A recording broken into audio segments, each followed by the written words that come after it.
vous allez assister à la naissance de 2 fours à pain, fabriqués à l'ancienne, à la main, avec très peu d'ingrédients. On dit alliance!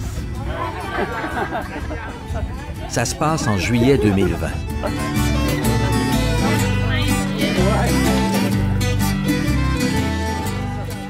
Le premier ingrédient, et peut-être le plus important, c'est l'amour du patrimoine. Et ça, le long de la route 358 à Cap-Santé, il y en a. À preuve, ces 2 couples, des voisins qui ont chacun acheté une maison ancienne et qui ont tous 2 voulu lui adjoindre un four à pain. Ça fait longtemps que ça germait cette idée-là. Ça fait très longtemps, des années. Il y a 15 ans environ, j'avais acheté un livre sur la construction des fours à pain et tout ça. Cet hiver, des nouveaux voisins arrivent. C'est des malades de patrimoine comme nous. J'ai dit, vous faites un four à pain? Ben, j'ai dit, OK. J'ai dit, on fait tout ça ensemble. On fait chacun un four à pain. Ça fait des années que ça germe, puis nous autres, vous êtes en train de l'arroser, puis ça va lever ce printemps.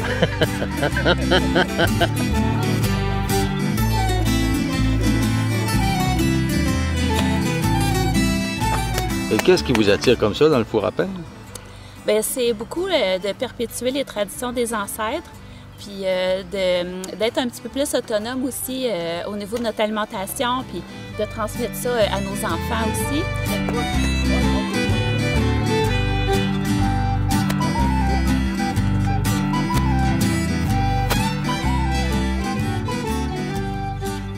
J'ai toujours aimé ça, la Nouvelle-France et tout ça. Puis je me souviens que quand j'étais au cégep, j'allais passer des soirées dans la bibliothèque dans les registres seigneuriaux et tout ça pour remonter ma lignée. Donc, beaucoup la généalogie. On s'est mariés en 2000, habillés en Nouvelle-France comme ça, au manoir de Saint-Paulin, là où ils ont tourné la série Marguerite Volant. Et on a fait de la reconstitution historique pendant une douzaine d'années. Donc, on a toujours été un peu là-dedans. Donc, le four à pain, ça va dans la lignée, là, dans la lignée directe. Si je peux arrêter par de la peur, là, c'est qu'il n'y en a pas assez. Là, il y en a... En plus de l'amour du patrimoine, il faut aussi du savoir-faire. Et ça, c'est Jean Laberge qui l'a. Des fours, il en a fait plus de 300. Depuis 1999. Mon premier four en 1999. Tous les étés, presque toutes les fins de semaine. Je fais de mai en septembre, je fais des fours à pain. Tout le temps, tout le temps. On va bien faire.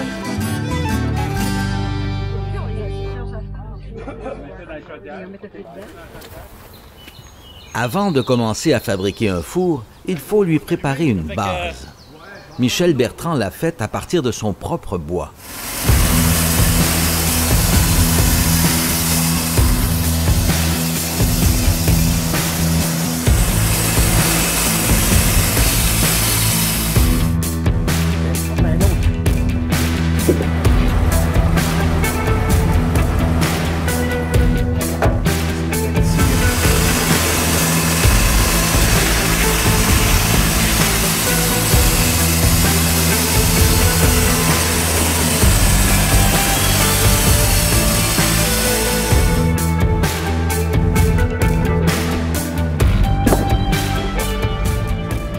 On aurait pu le faire en pierre, on aurait pu le faire en ciment.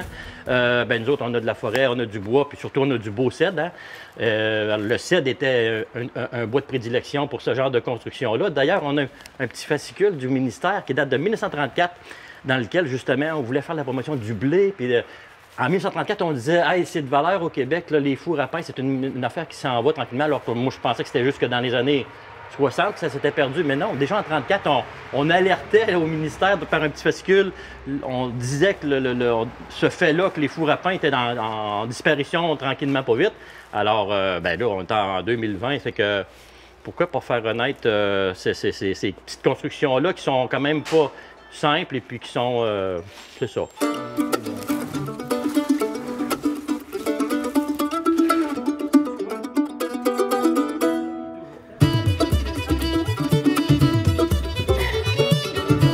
Le four, puis on va vraiment faire un petit mur de protection là, en arrière aussi. Quand on va... Là, j'ai 84 3 bits.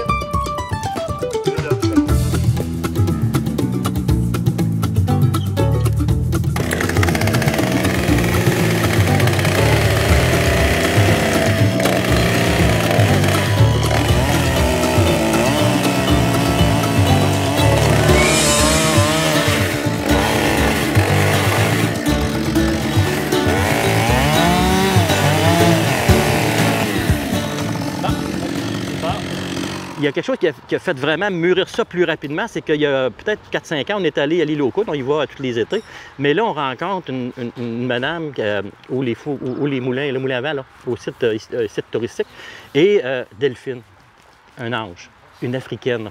Puis elle travaillait là, je pense que c'est la première été, en tout cas, nous, la première fois qu'on la voyait, puis elle, on a passé comme une avant-midi avec elle, quand elle nous expliquait les fours à pain, puis elle nous parlait de toute l'historique de ça. Puis, tu sais, à l'île aux Coudes, il y a des tourbières sur l'île. Alors, elle appelait ça des fagots, comme ils disent, là, des fagots. Là. Elle allait se promener l'après-midi, après ses choses de four, ses bâtés, pour aller chercher, là, elle s'amenait un sac à dos, puis elle ramenait là, tout le bois pour partir ses fours. Là. Elle avait une réserve, une petite chaîne de bois juste de ça, de fagots, qu'elle appelait de petites branches, d'affaires de même. Donc, nous autres ici, du bois, on en a. Regarde, on a un moulin assis, on a la forêt ici derrière qui est riche comme tout, puis il y a du cèdre en masse, on a de tout. Les résidus de moulin assis, c'est idéal, parce qu'il faut des petites languettes minces, ça sèche tout de suite, puis donc c'est en bois mou, fait que partir le four, ça va être extraordinaire. On a la ressource pour ça.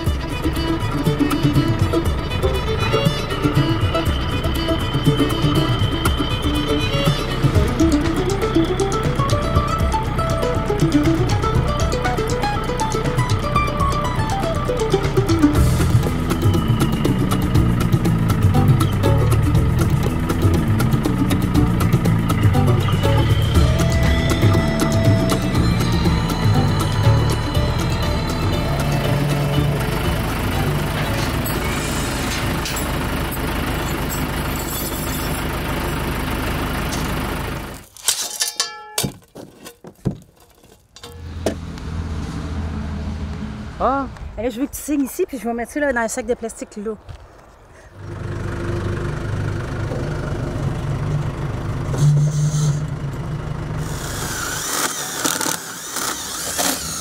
T'es-tu à la ligne, toi? Moi, je suis à la ligne.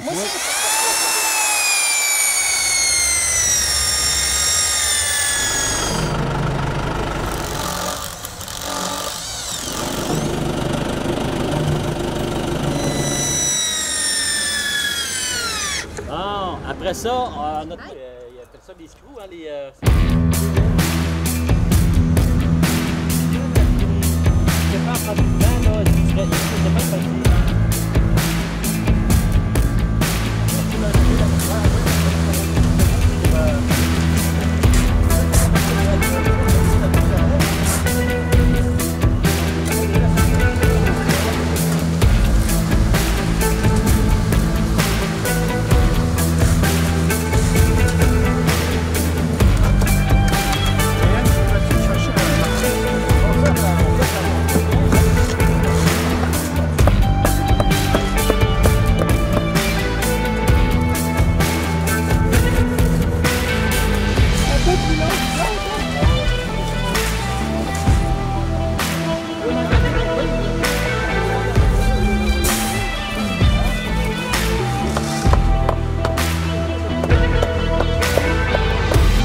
de Gervais.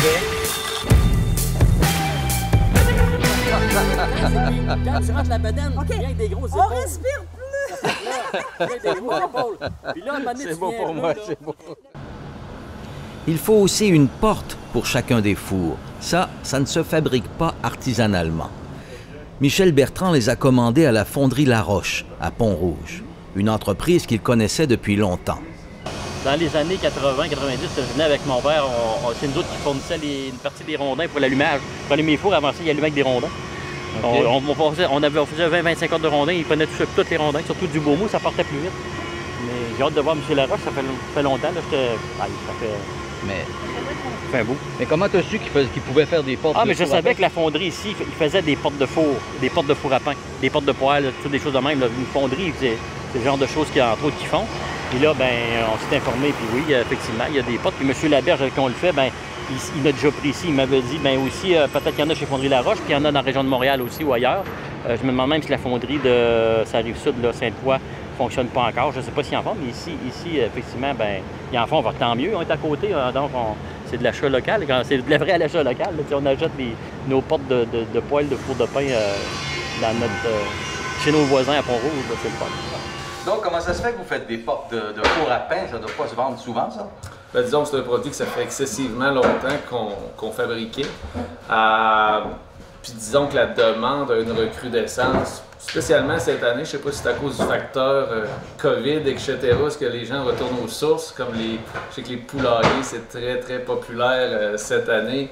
On a entendu dire que les gens faisaient beaucoup le pain, donc en effet, oui, il y a une recrudescence. Mais c'est quand même une demande à chaque année pour ça. Je sais pas, c'est souvent des projets des retraités aussi qui font le four à pain, etc. Donc c'est un projet, puis je pense que les gens aiment bien ça.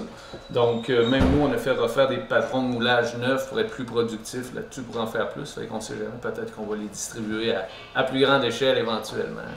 On peut savoir combien vous en vendez par année, par mois? Actuellement, je vous dirais probablement une cinquantaine par année, là, quelque chose comme ça. C'est étonnant quand même. Puis c'est peut-être appelé même à prendre l'expansion, dans le sens qu'on a vu que la réaction naturelle des gens là, à cause de la COVID, c'est de faire leur pain. Tout à fait. Ça se pourrait très bien dans les régions rurales que les gens qui ont l'espace vont Tout à fait. Plus qu'il y en a, plus qu'il y a du monde qui les voit aussi, ces fours à pain-là, puis qui sont peut-être aussi attirés vers le projet en tant que tel. Là. Donc ça fait boule de neige un peu justement en même temps. Il y a un effet d'entraînement, puis c'est peut-être ça qui se passe depuis un an ou deux, parce qu'on en parlait à la Société d'Histoire samedi passé, puis oui, effectivement, c'est observé. C'est que non, le bouche à oreille, puis même souvent, j'ai des demandes du monde qui en cherche, même aux États-Unis. Puis c'est sûr que ben là, les envoyer à l'unité aux États-Unis, c'est un peu moins intéressant pour nous autres. Parce qu'éventuellement, même que, comme je dis, là, on est guéri pour en fabriquer plus d'unités efficacement. Donc, on ne sait jamais, peut-être qu'on va peut-être essayer de les distribuer aussi plus à l'extérieur du Québec. Là. Je pense qu'il y aurait quand même un marché pour ça, parce qu'on n'en trouve pas à tous les coins de rue. C'est encore La Roche, vous êtes deux frères aujourd'hui? Dans le fond, ça a parti avec 4 grands-pères, les 4 grands-pères qui étaient des frères, qui ont légué chez un moment donné en 81 à leurs enfants, dont mon père. Puis après ça, en 2013, on est 4 actionnaires à avoir acheté à 25% chaque. OK. C'est le fun, c'est nerveux. Et les 4 grands-pères, c'est ceux-là. Exactement. Exactement.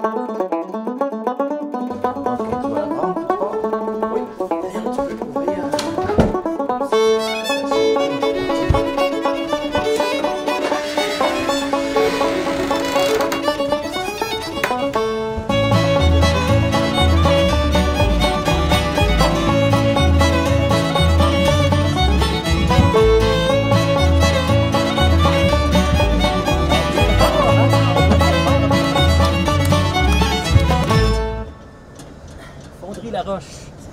C'est beau. C'est vraiment beau, hein? Reste la fabrication des fours eux-mêmes. Là, on change de registre. C'est un vrai travail d'équipe, une corvée, un bi, comme on disait autrefois.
Fait que là, l'idée, on peut pas mettre la paille là-dedans, dans le bac. Ça fait juste des galettes bien aplaties, puis elle n'est pas mélangée avec... Fait qu'il faut vraiment le faire avec les mains.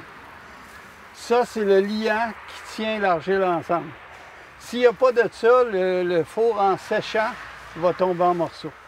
Il faut vraiment que ça, il y en ait partout assez uniforme dans tout le four. Fait que l'idée, c'est de se prendre 23 brins. C'est de la glaise armée qu'on appelle. Non, on se prend une bonne poignée d'argile comme ça, de paille. C'est à peu près la grosseur de motte qu'eux vont amener, là. Ça, c'est bon. C'est sûr que si, là, vous arrivez avec une motte comme ça se travaille bien. Mais moi, ça avance pas au four. Puis l'idée, c'est que ça soit assez productif pour me fournir parce que plus il y a un joint qui est laissé au séchage, plus il va fissurer. Fait qu'une motte de même, là, si c'est pas trop dur pour vous, si c'est trop dur, séparez-le en deux, là. Mais ça, c'est une bonne grosseur. Prenez la paille, puis vous mélangez. Il n'y a pas de recette magique, il n'y a pas de façon magique, c'est qu'il y en ait partout. Puis là, quand vous pensez qu'elle est assez mélangée, là, moi, quand je les reçois au four, systématiquement, je l'ouvre avec mes pouces ici, là, comme ça. Si je suis pas arrêté par de la paille, là, c'est qu'il n'y en a pas assez. Là, il y en a comme ça, il en manquerait un peu. Ça vous donne une idée, là. De toute façon, soyez pas choqués si je vous la retourne, vous en rajoutez un petit peu.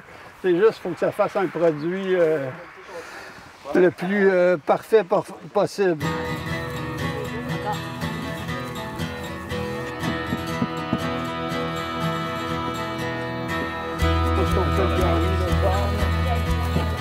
C'est quel?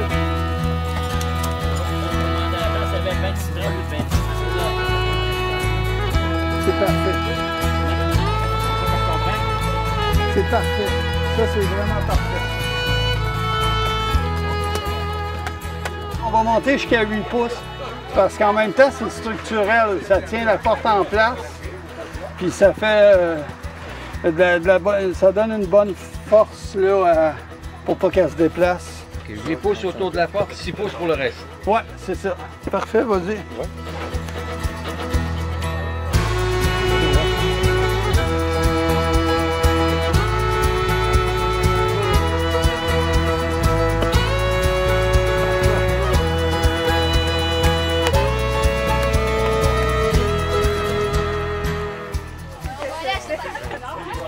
Comment tu te sens, Dave, là? Comment je me sens? Sentiment de réalisation, c'est ça, c'est le fun. C'est de réaliser un rêve qu'on mijote depuis longtemps. C'est comme ça que je me sens. En mettant la main à la pâte, en tout cas. Absolument. Avec des gens qu'on aime, c'est le fun.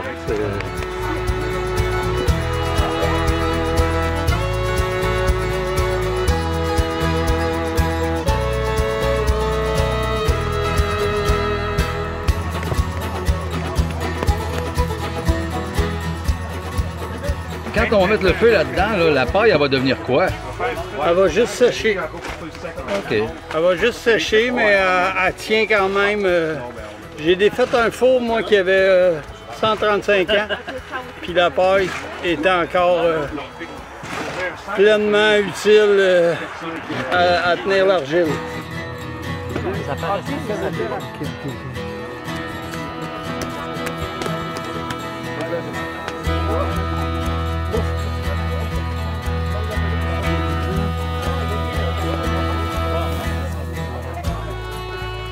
Là, je fais juste il refaire sa forme avec une baguette de bois. C'est sûr qu'on peut le mettre beau tout de suite avec de l'eau.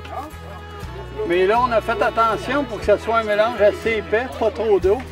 Fait que ça serait un peu malavenu de rajouter de l'eau et remouiller notre glaise. Fait que je fais le maximum à sec avant à la fin, là, le polir avec de l'eau.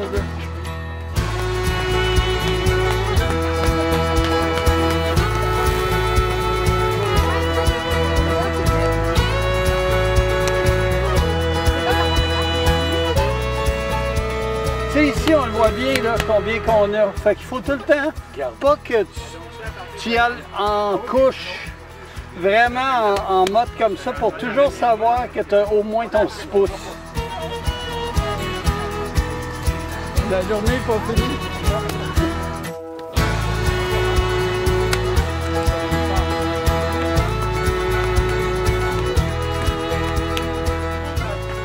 Qu'est-ce qui t'a amené à commencer à faire ça? Je travaillais pour les vieux métiers, qui est un organisme qu'on ramassait des savoir-faire anciens, des artisans qui pratiquaient un savoir-faire qui était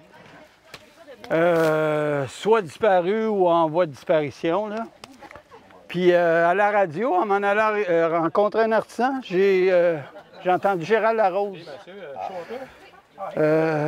Monsieur Larose qui donnait une interview à Christiane Charret, je crois, à l'époque, puis qui disait que son dada, c'était les fours à pain. Fait que là, j'ai dit, hey, ça rentre exactement dans la lignée des vieux métiers. Fait qu'on l'a appelé, puis gracieusement, il est venu nous faire un four à pain pendant le festival. Sauf que tout ce qu'il demandait, c'était 8 personnes pour l'aider. Fait qu'on a monté une équipe, j'étais là-dedans. J'ai eu la piqûre, puis à partir de là, j'en ai fait un chez moi. Il m'a coaché, il m'a aidé un peu pour le mien aussi. Lui, il faisait des fours en briques. Moi, l'argile m'intéressait, fait que j'ai commencé à travailler l'argile. Après avoir fait le mien en argile, j'en ai fait 11 à Saint-Charles-sur-Richelieu, dans mon village. Puis là, ça s'est mis à débouler. C'est fait pour durer, là, ces fours-là? Oui. Moi, le mien, c'est le plus vieux que j'ai fait. Puis il n'a pas été fait dans les règles de l'art, parce que c'était mon premier. Puis, ben, c'est 1999, il est encore debout et très performant. Fait que moi, je pense que c'est minimum 30-35 ans, là. Je vois pas ce qui pourrait. L'argile, c'est ça qu'il y a de beau, ça se répare tout le temps. Peu importe ce qui arrive, une fissure ou n'importe quoi, ça se répare très, très, très facilement. D'après moi, entretenu, là, il pourrait faire 50 ans certains. Mais là, je suis pas rendu là dans mes statistiques pour savoir combien de temps. Mais je le garantis, 25 ans.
Il y a une tradition chez les faiseurs de four à pain, une espèce de bénédiction à la fin des travaux là, que le faiseur de four à pain faisait tout le temps.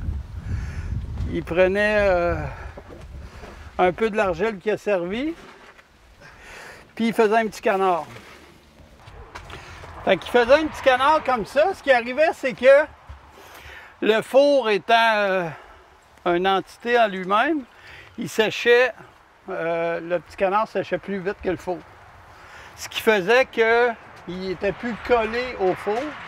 Si le canard s'envole, le pain allait lever. C'était ça l'idée. Puis comme le canard séchait très rapidement, il partait au vent. 2-3 jours après, il n'était plus là parce qu'il était trop léger, puis il partait au vent, il tombait. S'il tombait, le four était bon, le pain allait lever. Fait qu'il faisait toujours son petit canard comme ça. Mais moi, je le mets toujours ici, comme ça et tous mes fours fonctionnent très très bien. 100% à date.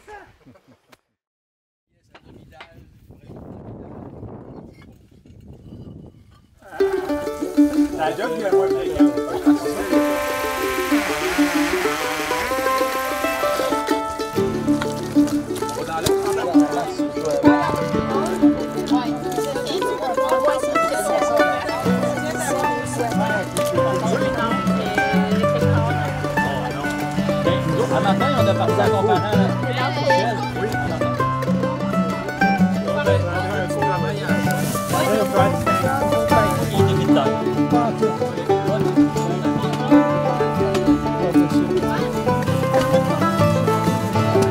C'est toujours dans le bonheur qu'on fait ça. C'est des réunions de famille, c'est toujours un événement que tout le monde va se rappeler. En même temps, ben, ça va sûrement inspirer d'autres dans la région aussi. Ça c'est intéressant aussi, là.